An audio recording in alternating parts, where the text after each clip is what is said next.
First Muslim governor taking control of Michigan. Here's terrifying changes he's making immediately. Facet of society to change the way America functions to cater to their deranged beliefs. The plan of control works in steps, the first already having been ushered in under Barack Obama's regime. He allowed thousands into the country and made everybody accept the so-called religion of peace, convincing people not to be afraid. Having laid the groundwork for this evil over the past 8 years, they are now able to seamlessly move to step 2 even now that he's out of office. Obama was an integral part in allowing terrorist-tied groups like the Council on American Islamic Relations, CAIR, and the Muslim Brotherhood to grow in strength and number within our own borders. Within this cesspool of hate, dangerous ideas percolate, including the Brotherhood's new project that could be their most destructive yet. The group has found their perfect front man to carry out their plans. 32-year-old Dr. Abdul El-Sayed, who comes across as charismatic and friendly as any good politician. However, behind that facade, he has some pretty scary changes he plans to make to Michigan as the first Muslim governor. What's worse, is that enough people in this state are brainwashed well enough to elect him that he can even announce his adverse agenda and still get their support. Meanwhile, Muslims and the Brotherhood are laughing at our expense because of these ignorant liberals that caught up in the romance of being the first to elect a Muslim to a top political position.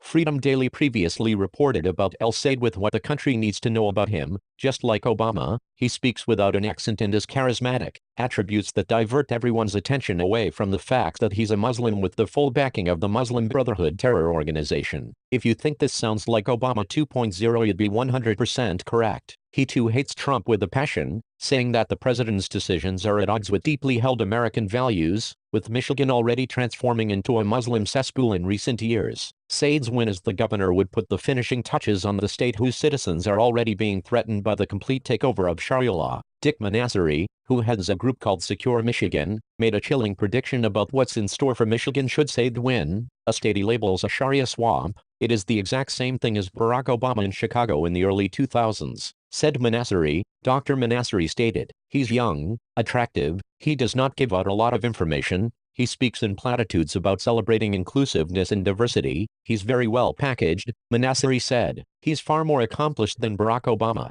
Obama was not this accomplished. They connected him to certain foundations and his candidacy took off. The left's hate for President Donald Trump is greater than their love for this country and safety of their own living, since they are all rallying around in support of El-Sayed just despite our president. Elizabeth Warren seems to be heading the charge in support, trying to get others to do the same, while ignoring his sinister plan detailed below." Manasseri said she'll be campaigning and raising money for El-Sayed, who will also be appearing on Sunday morning talk shows. A candidate for governor who is Muslim Brotherhood. "If that doesn't tell you there's a Sharia swamp in Michigan, I don't know what does," Manasseri warned. This Muslim Brotherhood is cunning and calculated in their every move, knowing exactly what they are doing as part of creeping Sharia and Islamic control into the U.S. If El-Sayed wins this election, they will consider it a massive victory for more than just the political power. This is one huge talon they can dig into society and stake their claim. This is one huge talon they can dig into society and stake their claim, which is necessary to achieve their overall goal. We know this as proof by what was discovered during a recent raid at a Muslim's house in Annandale, Virginia.